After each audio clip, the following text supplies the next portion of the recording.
السلام علیکم و رحمت الله. همدیران عزیز، امیدوار هستیم که بردم با قوت هستید. خبر خوش به ما رسید که از منبع از پلوس در این مسجد های تاجیکستان را سر از 1 فوریه سال 2021 میکشویند. این بهترین خبر است در این سال که مردم مسلمان نمازهای خودشون را در مسجد ها میخوانند و به قریبی انشاءالله رمضان هم سر می شود.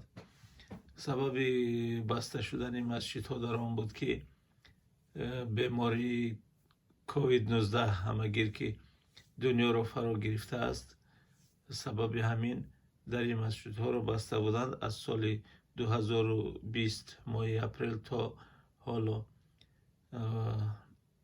که این کسلی تمام دنیا را فرا گرفته است، اینچنین بسیاری مملکت های هستند که حالا هم از این کسلی خلاص نشدند. با ما خبرهای رسیده شده است که شکرانه پروردگار که در تاجیکستان عزیز همین کسلی باقی نمانده است. این هم به ما یک خبر خوش است.